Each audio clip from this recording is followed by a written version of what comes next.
What's happening, guys? Welcome back to another video. Today I'm going to talk about what got me started into running long distance cardio.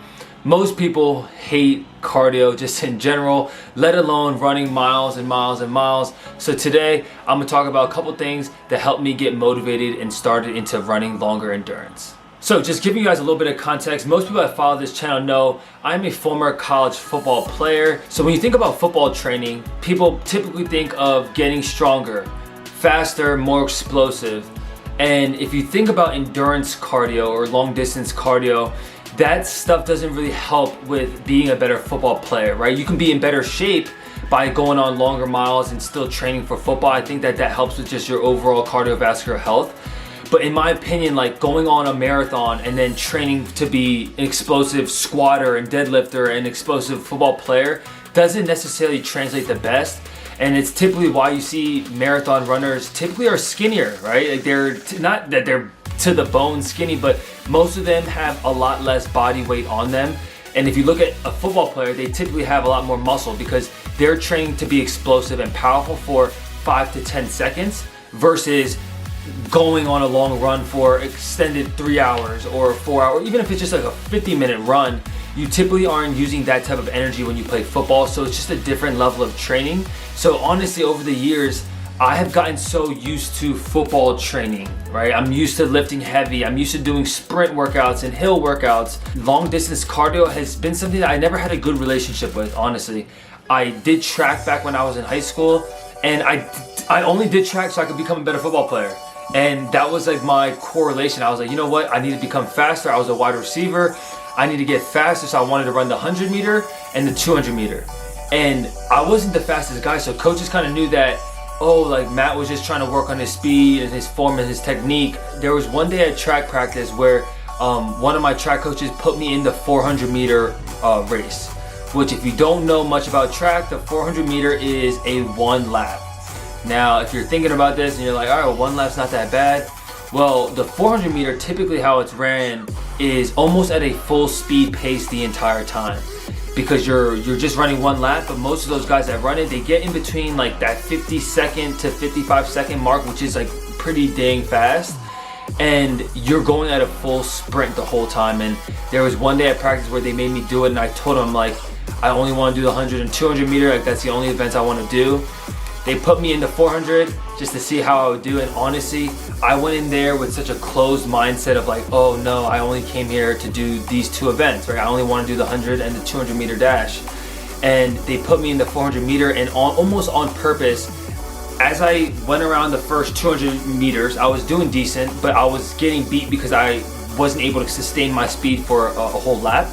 And then when I got around to that final straightaway, the final 100 meters, honestly, I stopped running. I legit almost, like I went to like a walk/jog pace, and my quote unquote excuse was, I basically told them that I didn't want to run that event, and after that, they never put me back into a 400 meter event. So from there, I just did the 100 and 200 meter.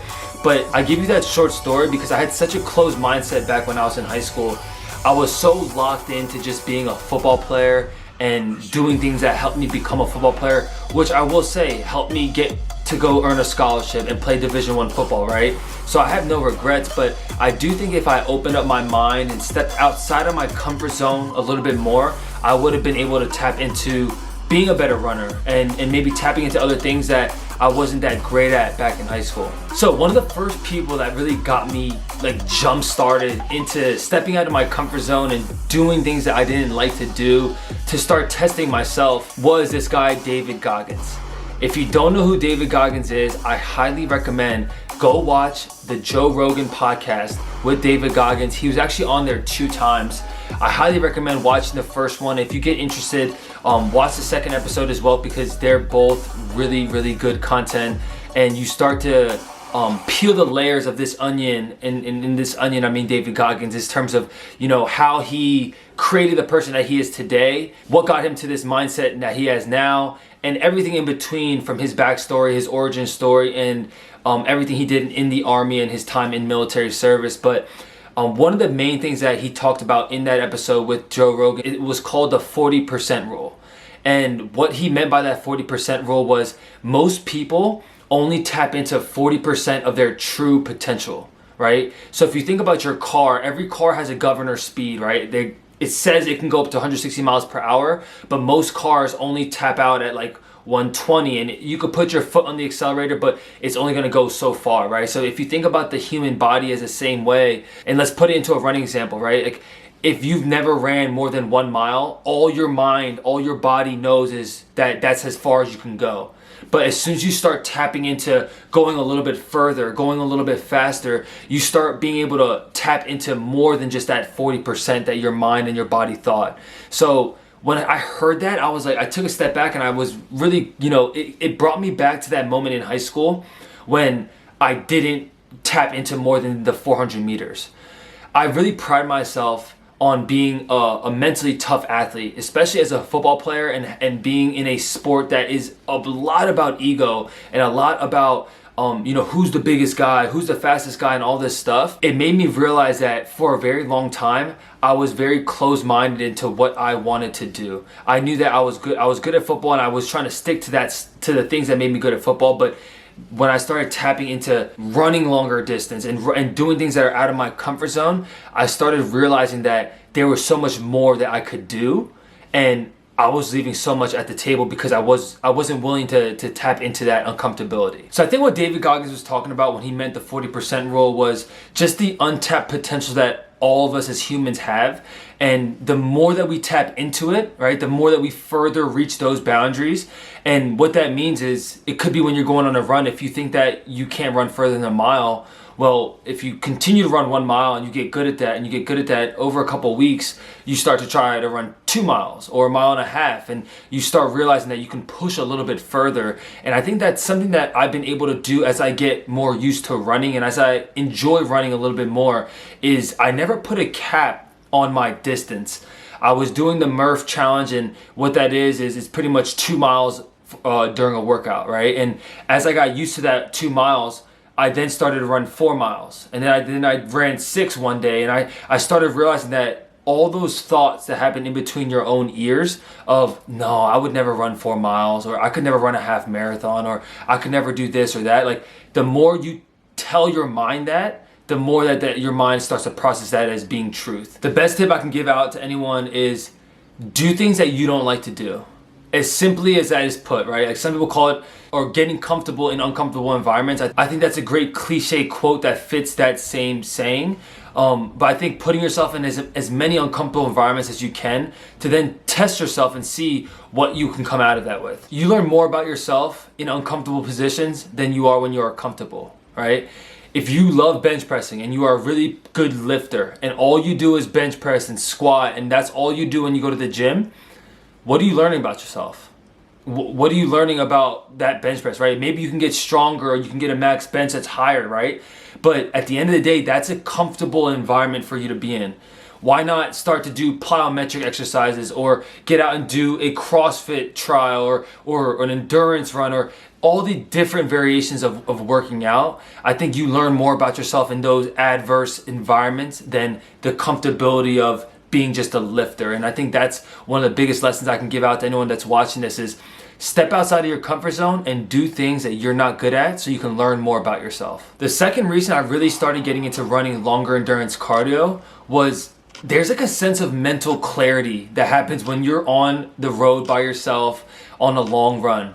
Your body is starting to break down physically, ankles, knees, it could be even your upper body, like you're starting to feel the pressure of the constant impact of running. But as the body starts to break down, there's something that happens within your own mind and kind of the self-talk that happens in between your own ears. And there's, especially early on when that relationship with running is not that strong, it's very easy for your mind to say, hey, Matt, just stop. You can walk for a little bit, walk for a mile maybe, or you're too tired, your body's hurting. And a lot of that negative self-talk starts to creep in to your own mind. And what I realized from my experience is that as you start to push the boundary of your limitations, as you reach that 3rd mile, 4th mile, 5th mile, 6th mile, and you haven't stopped yet, you start realizing that you can change that voice, you can change that noise that's happening in between your own ears, and you can start turning it into, I can go more. I'm not that tired yet. I have one more step, right? And like these are like, and I say that so easily, but like that's like what's happening in my mind.